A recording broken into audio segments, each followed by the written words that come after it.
All right, welcome back, everybody. Yeah, testing. Yeah. Welcome back, everybody. So for this session, bring it down. It's on. Thank you. Thank you. Welcome back, everybody. So my name is Dr. Fleur Garton, and so together with Professor Jeffrey Rothstein, I'll be chairing this session, and it is my great pleasure to welcome one of the plenary speakers today, Associate Professor Shyuan No. So many of you know Shyuan, so she is based at the Australian Institute for Bioengineering and Nanotechnology at the University of Queensland. Associate Professor No leads an extensive research program spanning clinical and care-related areas, and her program integrates patient studies with advanced models.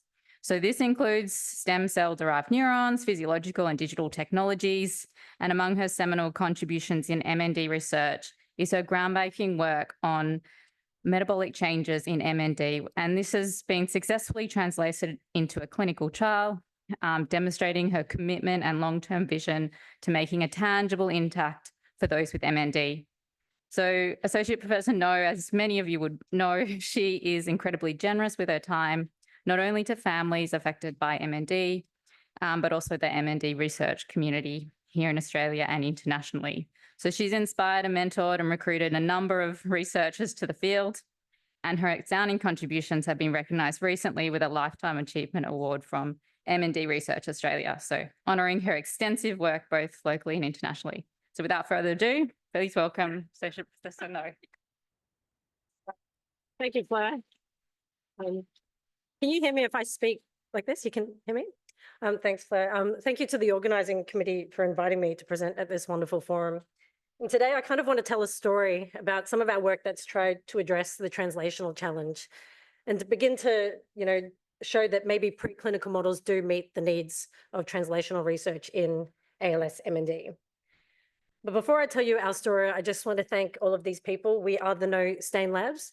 There is no I in the word team, but there are certainly 5 I's in the words individual brilliance.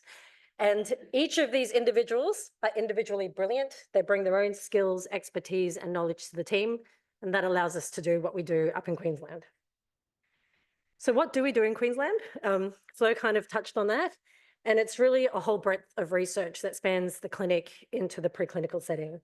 So a lot of the work that we do starts off patient-centred, and we do a lot of work with Dr. Henderson at the Royal Brisbane and Women's Hospital. And the observations and knowledge that we learn from people living with the disease is what we translate into the lab. And we use peripheral human cells, iPS-derived neurons and organoids, mouse models, and post-mortem tissue to try and understand the mechanisms that might be driving some of these observations in the patients who come and see us. So the story that I really want to focus on today comes from this publication in 2018, which described hypermetabolism in ALS, or essentially an increase in resting metabolic rate in people with this disease. And what we had shown is that individuals who had this increased metabolic rate, which is represented by the pink lines in both of these graphs, have a faster decline in the ALS FRSR, so they have a faster functional decline, but they also have an increased risk for earlier death. And when we saw this result, and when we published this result, Derek and I sort of sat back and we wondered whether this is something that we could target in the disease and something that we could address, particularly because of this prognostic outcome. And to do this, we wanted to look at the models that we had in the lab. And we decided to use mice, muscles, and these are muscles that we have generated from muscle biopsies that we've obtained from patients with MND-ALS, as well as healthy controls, as well as our iPS-derived motor neurons. Now, in terms of the mouse, we went with the SOD1 G93A mouse model of MND. And this is a classic mouse first developed by a group in the US. And, this mouse has copped a lot of slack in the fact that a lot of drugs that have proven to be beneficial in this mouse has not translated into the clinical setting. But one thing that was important for us was that in 2020, we showed that these mice were hypermetabolic, which was the phenotype that we had seen in the clinic. So what you are seeing here are traces of oxygen consumption in the mice. And we've got 3 panels. Each panel is divided into a light and a dark cycle, light being the white portion of the graph and the dark cycle being the gray. Mice are nocturnal, so they're more active during the night. So you'll get this increase in oxygen consumption at night. We've got mice that are pre-symptomatic, SOD1 mice at the onset of disease, and SOD1 mice at the mid-stage of disease when we know that there's motor neuron loss and degeneration of the nerve muscle connections out in the periphery. The SOD mice here are represented by the teal lines, and the wild type non-MND mice are represented by the black lines. And what I hope you can appreciate is that at the mid-stage of the disease, there is an upward shift in this oxygen consumption line in the SOD mice. And if you quantify the data over 8 to 12 mice, you'll see that at the pre-symptomatic and onset stage, the amount of oxygen that is consumed over any 24 light or dark period is comparable between the wild types and the SODs. But by the time you get to the mid-stage of the disease, there is an overall increase in oxygen consumption over a 24-hour period, but also in the light and dark cycles. And so because the SOD1 mouse cops a lot of slack for being quite limited in the phenotypes that it presents with, and it being primarily lower motor neuron in terms of its pathology, we asked whether or not there were other mouse models that we could potentially use to look at hypermetabolism. So we had looked at the TDP43Q331K mouse, which you've heard of about yesterday. These mice are 10 months of age. They have motor neuron loss and neuromuscular denervation. Here, the mutant mice are represented by the blue lines and blue bars for the mutant males and pink lines and pink bars for the mutant females. Again, this is the oxygen consumption trace. And what you can see is that between the wild types and the mutant mice, there is no difference in oxygen consumption. So TDP43 mice are not hypermetabolic. We also looked at the RNLS mouse model of MND. And this is the one where when the mice are on docs, they have no phenotype. You take them off docs, they develop the MND phenotypes. You put them back on docs and you get some recovery. And what you can see again is that these mice are very similar, whether they've got ALS phenotypes or MND phenotypes or not. And so TDP43 mice were not hypermetabolic either. So based on these data, we decided to just move forward with the SOD1 G93A mouse. Now, a few years ago, it was suggested that skeletal muscle might be the site of origin of hypermetabolism. So we wanted to see whether or not something in the skeletal muscle of SOD1 mice or some change in the physiology might explain the hypermetabolism that we were seeing at the whole body level. Now, skeletal muscle is a very energy demanding organ. It tends to use sugar as the primary energy substrate, but when metabolic demands are high, it will usually switch to fatty acids as a substrate. And this is because each molecule of fatty acid or fat will provide more energy to sustain function and survival. So we looked at the dependence of the muscle in SOD1 mice to use glucose as an energy source. And again, we've got mice at the pre-symptomatic onset and mid-stage of disease. Wild types are in the white circles and the SOD mice are in the teal circles. And you can see that essentially across any stage of the disease, the dependence of this muscle on glucose or sugar as an energy source is very similar. But when you look on the other side of the coin and you look at fat dependence, you can see that at the mid-stage of the disease, the SOD mice have a higher dependence on using fat as the energy substrate when compared to their wild type counterparts. Now, data in the mice is all good and well, but we wanted to see whether or not this was something that was relevant to humans. And in the absence of being able to measure glucose and fat use in the muscle of people who are coming into the clinic, we did the next best thing, which was to take muscle biopsies from people who were healthy without any disease and people who had MND ALS. We put those muscle explants in a dish, grew up the muscle stem cells and fused them into muscle fibers. And then we look at energy use in these muscle fibers. And you can see that between the control and the ALS muscle fibers in a dish, the dependence of these muscle fibers on glucose is fairly comparable. But then when you look at fat oxidation dependency, you can see that the ALS muscle fibers have this increased dependence on fat as the energy source. Now, the reason why this is important is that while fat is a really good energy source, what happens in physiology is when you get this prolonged use of fat, you end up getting lipotoxicity and the excessive production of reactive oxygen species, which will then have detrimental effects, not only on the muscle, but also potentially the neuron. And so with these bits of knowledge in mind, knowing that there's this increase in fatty acid oxidation in muscle, and that this is linked to hypermetabolism potentially, because we're seeing hypermetabolism at the same stage or at the same age when we see this switch in glucose use, glucose to fatty acid use in muscle. We wanted to know whether or not this metabolic flexibility was something that we could target therapeutically. And throughout the years from 2015 up until 2019, we went through a range of metabolic modulators. We first tried dichloroacetate, which has been used in cancer before, and we did see some beneficial effects in SOD1 mice, and this was at least with function. But dichloroacetate can be toxic if it's used long-term, and so we decided to turn away from that and look at other metabolic modulators that were either FDA, TGA, or EMA approved. We tried one drug called ranolazine, which is approved in Australia for the use of treating angina, but this is a complete fatty acid oxidation inhibitor. And we found that while ranolazine could improve function in the muscle of these mice, it could not improve survival. And this is not surprising because you would expect that if the muscle is turning to fat for use as an energy substrate, it is doing it for a certain reason. So if you completely inhibit muscle's access to fatty acids, you're probably going to have detrimental impacts. And so we went back into the literature and looked for other metabolic flexibility modulators, and we came across trimetazidine. Some of you may know of this drug. It's been coming up in the Olympics often. Athletes who use it to enhance their performance. It's one of these drugs. It's approved in Europe for the treatment of angina, and it is a partial fatty acid oxidation inhibitor. So what it does is it actually just tweaks the way the cells access glucose and fat as the energy substrates. And by decreasing fatty acid oxidation, it can restore efficient glycolysis, which is essentially the breaking down of sugar to be used as energy. And it does this by inhibiting a very fancy named enzyme in the mitochondria. And so what we wanted to do was we wanted to take trimetazidine forward into our preclinical models to see whether or not there might be therapeutic benefit. And of course, because the SOD1 mouse had that hypermetabolic phenotype, we decided to go with the SOD1 mouse. So here we've got data where, obviously it's data. Above, on top, we've got the wild type mice that are treated with or without trimetazidine. And on the bottom, we've got the SOD1 mice that are treated with or without trimetazidine.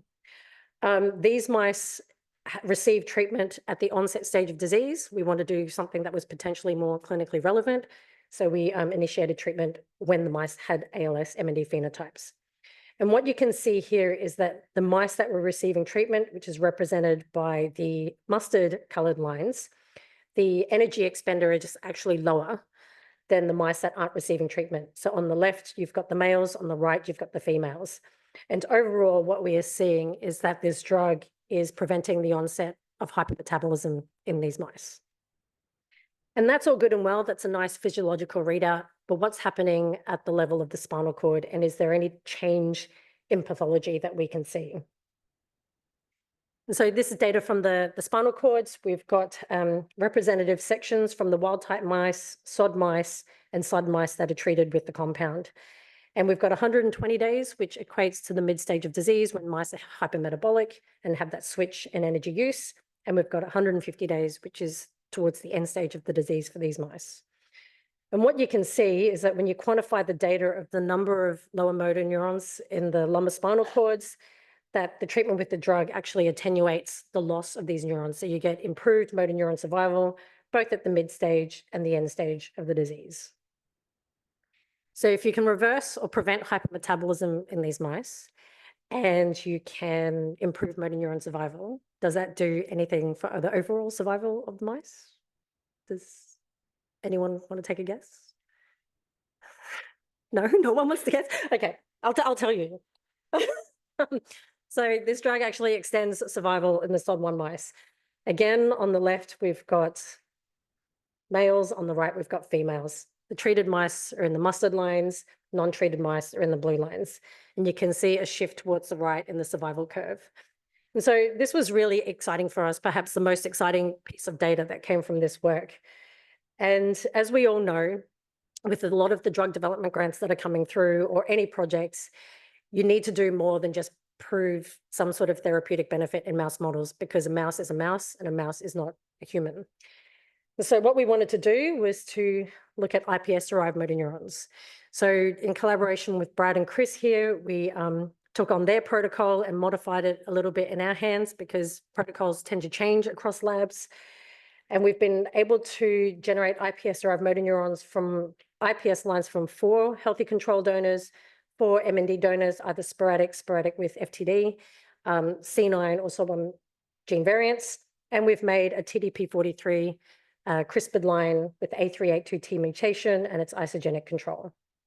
And these are the phenotypes of our lines. And I hope you can appreciate that even though we're generating iPS motor neurons in the same lab, and generally it's Leanne, the queen of iPS, who's generating these neurons, you can see that the phenotypes are quite variable across the lines. So we look at motor neuron death, and as Jeff has said before, you only get moderate cell death phenotypes in any of these lines. We get TDP43 mislocalization. We're looking at the loss of neural density, loss of mitochondrial membrane potential as a readout of mitochondrial function. We're getting mitochondrial fragmentation in our iPS-derived motor neurons. In collaboration with Fernanda and Shyuan, we've started to look at the excitability of these neurons, and we have some phenotypes of hyperexcitability. TBC means where the experiments are currently ongoing, and I don't know how we're going to survive once Leanne moves back to Perth, but we'll figure something out.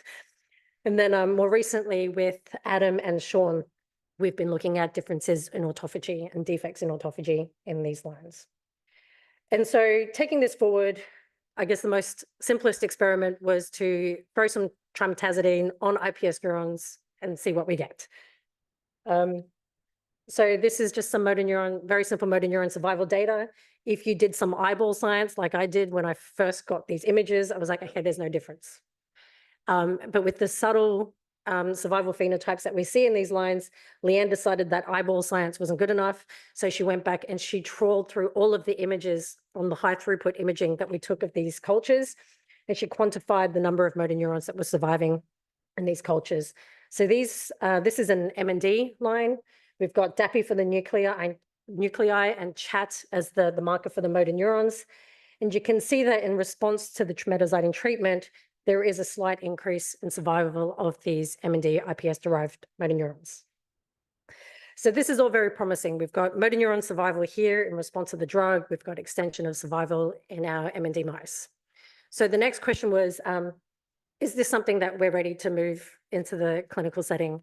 And, we ummed and ahed about this, but with Rob Henderson and Leonard behind me and Amar at that stage before Brexit, we decided to submit an application to vitamin D, and that was successfully funded. So we ran a trial looking at the safety and tolerability of trimetazidine in people with MND ALS. So this is Leonard. He probably looks as young here as he does now, and the same with Rob. So this was the study design. It was a 20-week trial. It was open label. Everybody who came into the trial received the active drug. We had a screening visit, and those who met eligibility criteria came in for a baseline visit, at which stage they received the compound. They were on the active drug for 12 weeks, after which there was a 4-week washout period, and they had this closeout visit. During the on-treatment period, there were a few follow-ups that were done via phone and in person. Running a trial during COVID, as many of you probably know, was not helpful, but in the end, we ended up assessing 29 individuals for eligibility, and 21 individuals were enrolled. 19 completed the treatment period, 15 completed the study, so 4 individuals did not get to come in for that closeout visit. But Ruben from Lena's group analysed the data from the 21 participants who were in this trial. So what I can say is overall, trimetazidine was safe and tolerable in this trial. There were no real adverse effects or anything that was too unexpected or untoward. But I do want to show you some other data that came out of this trial. I'd mentioned before that if you get this excessive use of fatty acids as an energy substrate, you'll get lipid peroxidation and an increase in reactive oxygen species. So we actually wanted to look at oxidative stress markers associated with lipid peroxidation. And these two markers were MDA and 8-OHDG. And we teamed up with Metabolomics Australia to develop these assays so that we could get sensitivity in the readouts. The grey shaded area here is the on-treatment period. We've got the lead-in from screening to baseline, and then the washout here for the last 4 weeks. And what you can see that during the on-treatment period, there is a slight decline in MDA, but that's not really significant. But what we did see is a significant, albeit very modest, decline in 8-OHDG. And during the washout period, that level of 8-OHDG in the plasma rebounded back up to what was the baseline levels in people who were on this trial. But in terms of trying to modify metabolic flexibility, one of my goals or interests was to see whether or not we could modify the metabolic rate of people living with this disease. And does anyone now want to take a guess of what it did to the metabolic rate of people? Yeah, okay. Yay. So yes, in fact, this was probably the most exciting thing for me. And what we've got here is the measured resting energy expenditure. And what we've got here is the metabolic index, which is what we use as the measure of hypermetabolism. A metabolic index above 120 is what we considered to be hypermetabolic. So during the on-treatment period, there is a significant decrease in the metabolic rate of people who were on the trial. And there was a significant decrease in this measure of hypermetabolism. When participants went off the drug, there was a rebound effect back up to baseline. And so this is all very exciting data and it's very promising, and we hope to move into the next phase in the coming year.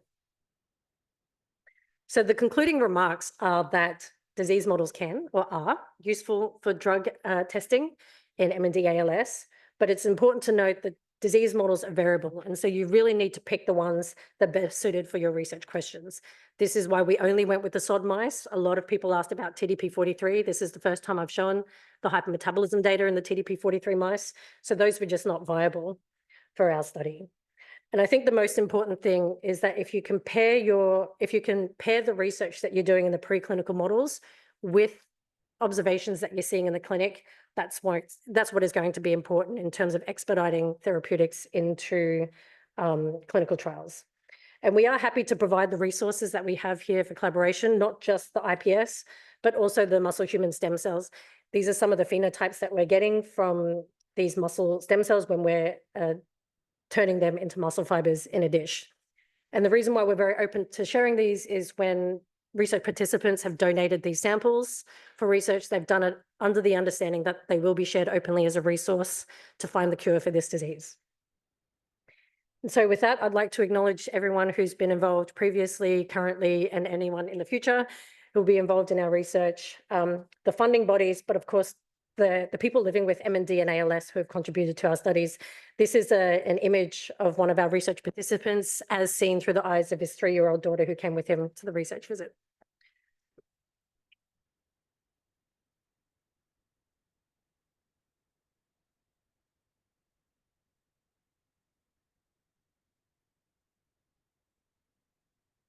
Well, thank you for a really great presentation. So we are allowing questions for this section before we move into the next section. Does anyone have questions?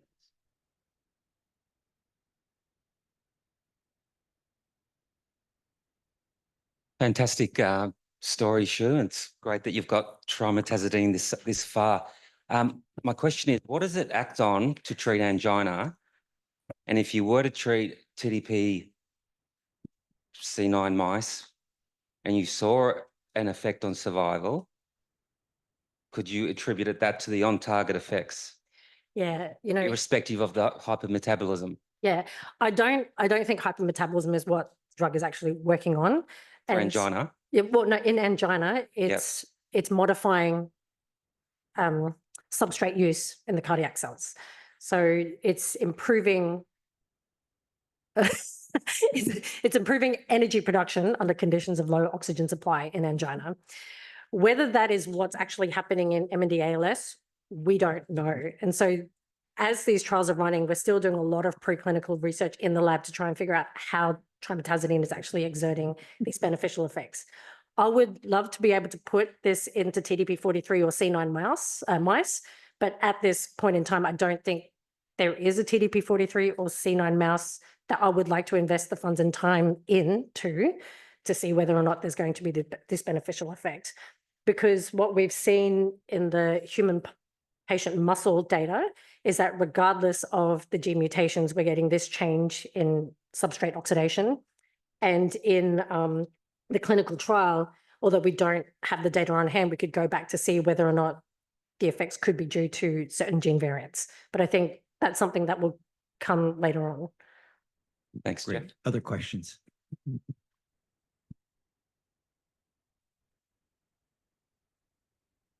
Wonderful work, Shu. We spoke a few years ago. I haven't seen how well it got on, apart from your paper. It is more of an advertisement than a question. So I think this area is obviously very important because I was actually one of the inventors of ranolazine, and we had an actual section on trimetazidine brain-dependent better CNS effects. But it's really important because I believe, as I said yesterday, that human beings are actually different from primates on the basis of their increased metabolic rate. And when we looked at the lipid metabolism, which I didn't get a chance to show yesterday, in SOD mice at end stage, their triglycerides were gone, right? They were just wiped out. Yeah. So the lipid glucose metabolism aspects are absolutely critical.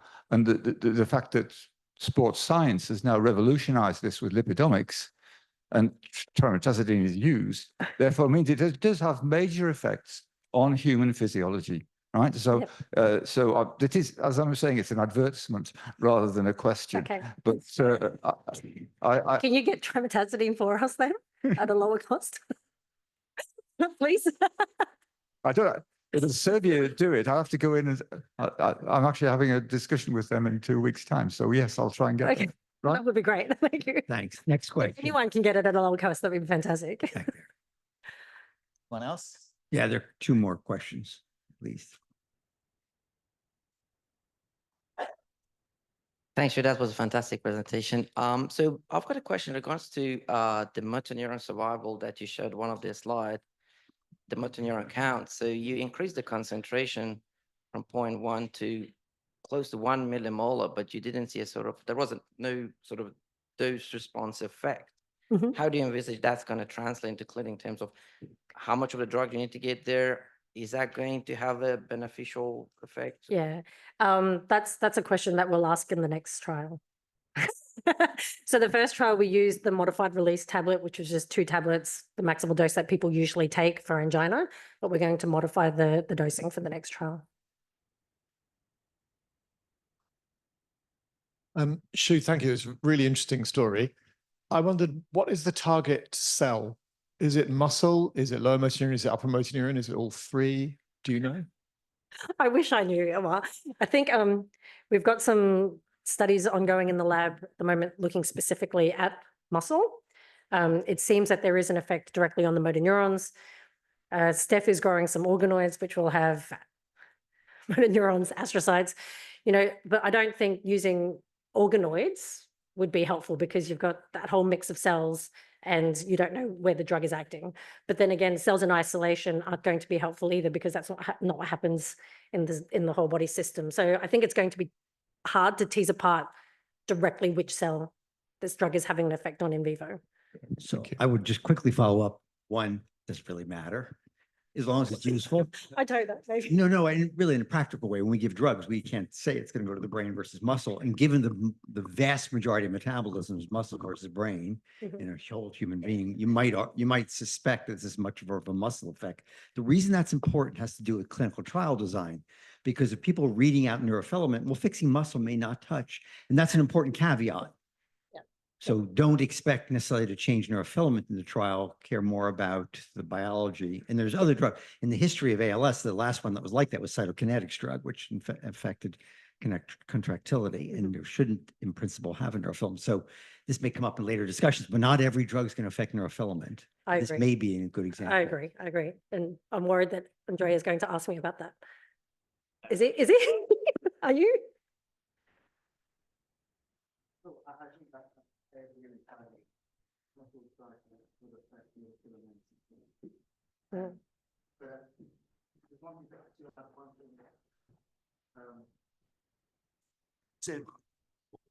one of the most recent evidence is experimental on using single cell profiling blood mononuclear cells, is that the most likely mechanism of functional demise of T cell, particularly CD4 T regulatory cell, is glucose uptake.